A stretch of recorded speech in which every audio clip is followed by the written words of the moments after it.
जय मां सरस्वती। सुप्रभात दोस्तों, आप लोग कैसे हैं? आशा करता हूँ कि आप लोग सकुशल होंगे।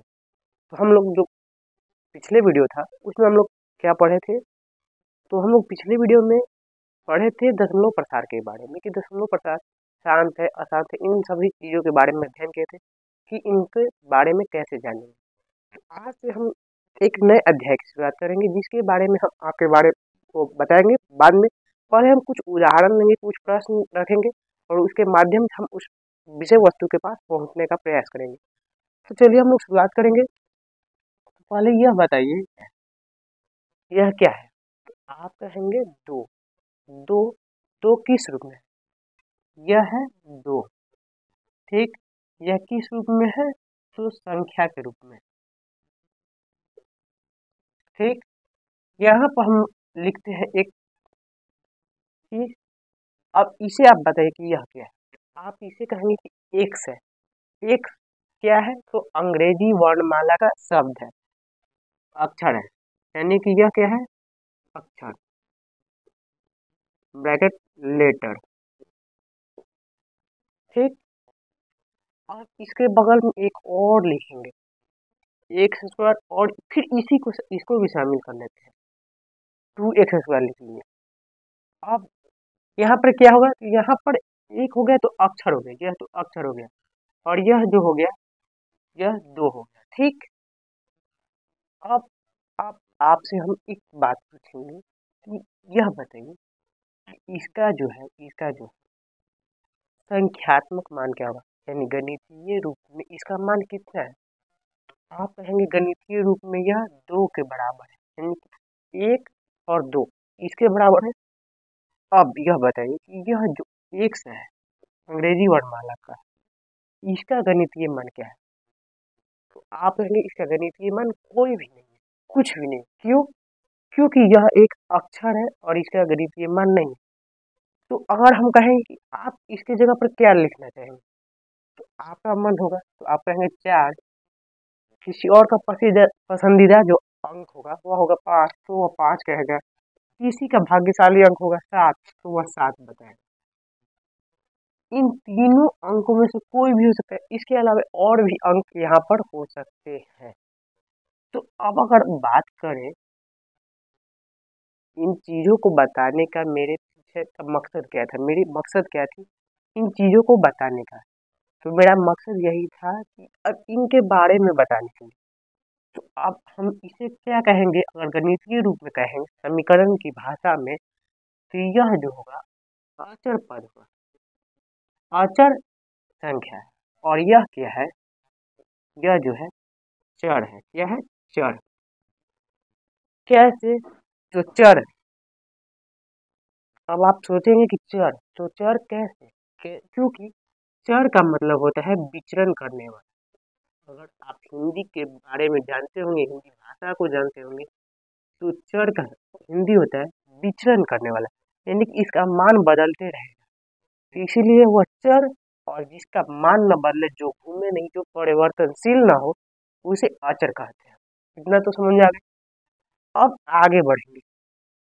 अब यह जो 3 कुर्सी हम बैठाए थे, एक यहाँ पर, यहाँ पर, यहाँ पर, तो इन कुर्सी को गणितीय भाषा में हम अगर समीकरण की भाषा में कहें तो उसे पद कहते हैं। क्या कहते हैं? पद। जब कोई समीकरण, यानी कि जब जोड़ और घटाव के साथ में संख्याओं को लिखे और अंकों को और अक्षरों को लिखे, तो एक पद का निर्माण होता है। अब पद तो निर्माण होता है, अब इसके बाद क्या है? अब यहाँ पर आप गिनेंगे कितने पद है, 1 2 3, यानी एक से अधिक है ना, तो इसको क्या कह सकते हैं हम? बहुपद। बहुपद यानी बहु मतलब अनेक, और पद मतलब स्थान या क्रम, या कुछ भी आप समझिए जिसे आपको समझ में। तो बहु मतलब अनेक और पद मतलब स्थान या क्रम। तो यहाँ पर 3 है, तो इसलिए यह 3 पदीय बहुपद होगा। ठीक, तो इसी प्रकार से हम लोग आज जो अध्याय का अध्ययन करेंगे तो बहुपद से संबंधित है, तो उसके बारे में हम लोग जानेंगे और फिर आगे जो हमारे प्रश्न होंगे उनको हल करने का प्रयास करेंगे। तो इतना तो हमें उम्मीद है कि आप लोगों को समझ में आ गया हो। तो हम इसे अब इरेज करेंगे और फिर आगे देखेंगे।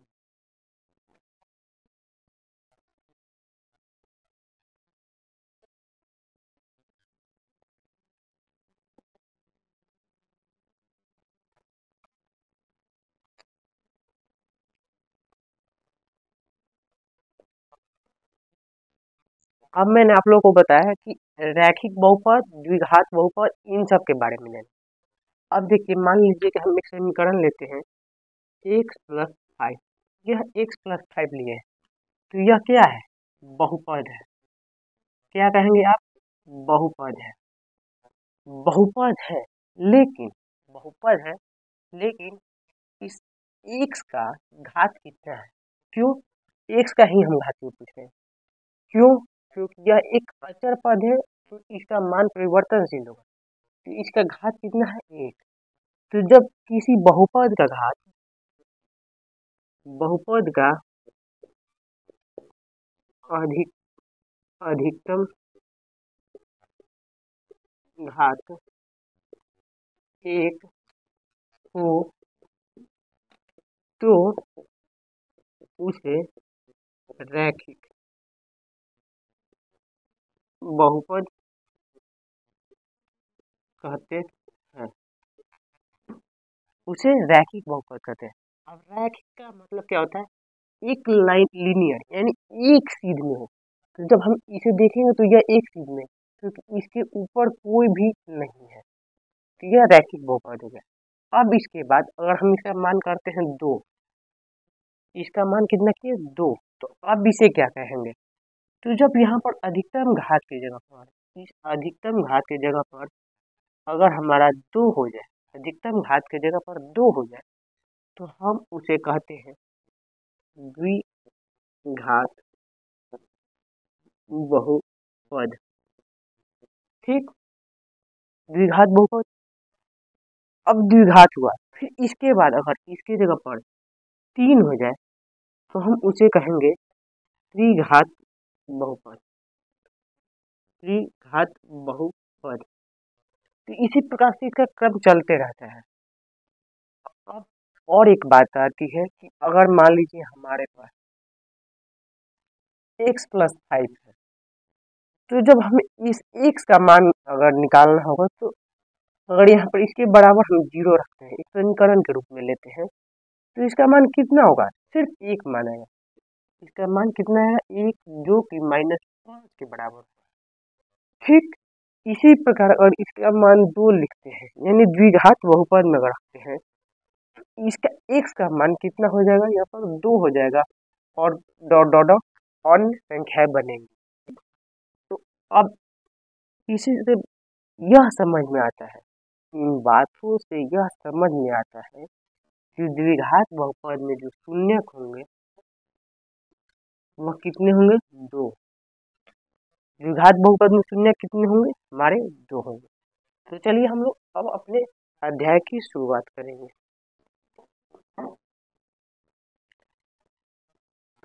यह जो बेसिक चीज थे, जो आधारभूत बातें थी, तथ्य थे, उनको मैंने आप लोगों को समझाने का प्रयास किया है। अब हम लोग जो इसके महत्वपूर्ण विषय वस्तु में है बातें, उनको जानेंगे। आप देखिए, यह जो हम लोग बहुपद पढ़ रहे हैं, जो घात का बहुपद पढ़ रहे हैं, उसको ग्राफ के विधि से हल करना पड़ता है, और बिना ग्राफ के विधि से भी हम लोग हल करते हैं। इसके बारे में मैंने एक वीडियो बनाया है, उस पर आप लोग देख सकते हैं, जिसका लिंक मैं दे दूंगा आप लोग को। तो देखिए,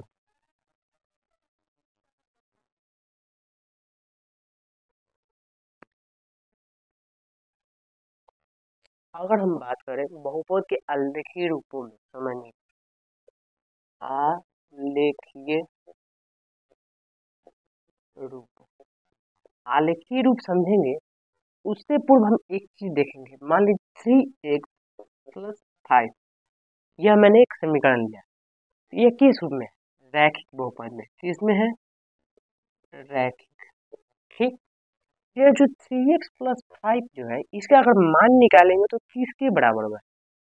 तो इसके जो मान होते हैं वह एक समीकरण के रूप में अगर लिया जाए तो इस रूप में लिखा जाता है, पी एक्स, यानी पोलिनोमियल ऑफ एक्स। इस समीकरण का रूप होता है यह, और P X is equal to 3x plus 5 होता है। अब जो ये पी एक्स है इसे y माना जाता है, 3x प्लस 5। y क्या हुआ, यह भी एक अचर होगा, यह भी एक अचर पद होगा जो कि y एक्सिस को दर्शाएगा। अगर हम ग्राफीय रूप में बात करें y और इस रूप में, तो हम लोग ऊपर y को लिखते हैं और नीचे y डैश, इधर x और इधर x डैश, और यहाँ पर हमारा होता है ओरिजिन। ठीक, तो ये तो इतना हुआ, ग्राफ रूप में हुआ। अब ये देखिए y जो है इसको दर्शाता है और 3x प्लस 5 जो है इधर दर्शाता है। अगर हम x का अगर मान निकालें, तो अगर इस समीकरण को हम 0 के बराबर रखें, अगर इसको 0 के बराबर रखेंगे, क्योंकि यह जो px है, यह जो px है, तो इस समीकरण 0 के बराबर होगा, तो x का मान कितना होगा, x का मान जो होगा -5/3 हो जाएगा। तो -5/3 कितना होगा, 1 2 3, 1 2 3, -1 -2 -1 और -2, ये 3 5 है, 3 दूनी के 6, यानी 1 से अधिक होगा माइनस में, यानी 1 से अधिक होगा माइनस में। तो यहाँ पर मान लीजिए अप्रॉक्स हमारा यहाँ पर कितना हो रहा है, -3/5 x का मान आ रहा है। ठीक, और जब इस x का मान रख रहे हैं तो y का मान 0 हो रहा है, तो यहाँ पर कटिंग हो रहा है, यहाँ पर कट रहा है, यहाँ पर कट रहा है। तो जब हम इस समीकरण का मान देखें तो हमारा यहाँ पर जब कट रहा है तो इसके शून्य कितने होंगे, इसके अगर शून्य की बात की जाए, 1 होगा। शून्य शून्य यानी कि उस समीकरण का मान शून्य कर देगा, वैसा मान जिसे समीकरण में रखें। अगर हम इसकी परिभाषा करें तो वैसा मान जो समीकरण को संतुलित अथवा 0 कर दे, समीकरण को संतुलित अथवा 0 यानी कि उसका मान होगा, इस समीकरण का मान 0 होगा। कैसे, जब -3/5 है ना, सॉरी यहाँ पर -5/3 है, -5/3, जब यहाँ पर रखते हैं 3x प्लस 5 बराबर 3 गुने -5/3 प्लस 5, 3 3 खत्म, -5 प्लस 5 इज इक्वल टू 0, 0 आया, यहाँ पर हमने 0 लिखा है। तो शून्य की परिभाषा वही होगी कि वैसा मान जो समीकरण के मान को संतुलित या 0 कर दे। तो ठीक, तो यह ग्राफ मैंने बताया, तो यहाँ से आपको एक चीज सीखने को मिलेगा। क्या सीखने को मिलेगा कि जब हम किसी समीकरण का ग्राफीय निरूपण करेंगे तो उसका ग्राफ x पर जितना बार कट होगा, x पर जितना बार कट होगा उसके शून्य के मान भी उतने ही होंगे। जैसे कि यहाँ पर एक बार कट रहा है तो इस समीकरण का मान भी 1 हुआ। तो हमारा ऐसा ही जो अध्याय है 2.1, अध्याय जो है 2.1, उसमें भी इसी प्रकार के प्रश्न पूछा है, जिसे हम लोग अब देखेंगे।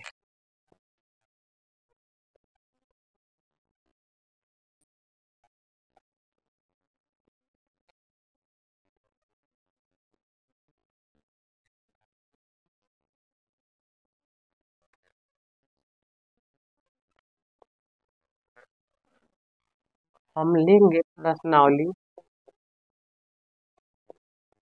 2.1, जिसमें हमारा जो पहला ग्राफ है,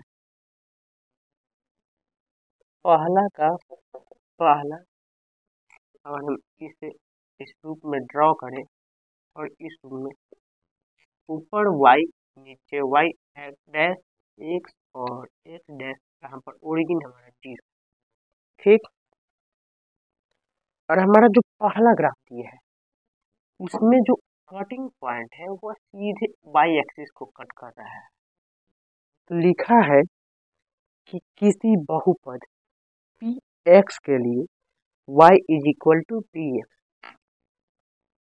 y is equal to P X, ठीक, का ग्राफ नीचे आकृति में दिया गया है, जो कि इस प्रकार की यह आकृति है। तो प्रत्येक स्थिति में पी एक्स यानी इस समीकरण के शून्यकों का मान यानी संख्या ज्ञात कीजिए। तो अब आप देख पा रहे होंगे कि y जो है, यह ग्राफ जो है सरल रेखा, वो सिर्फ y एक्सिस को काट रही है। और हमने पूर्व में अभी बताया आप लोगों को कि जब समीकरण का ग्राफ x एक्सिस को कट करेगा तभी शून्य का मान प्राप्त होगा।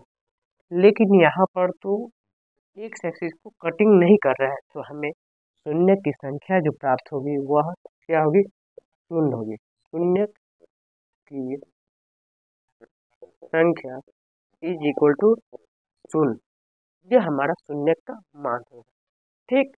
इसी प्रकार एक और हम लोग लेंगे समीकरण। हम लेते हैं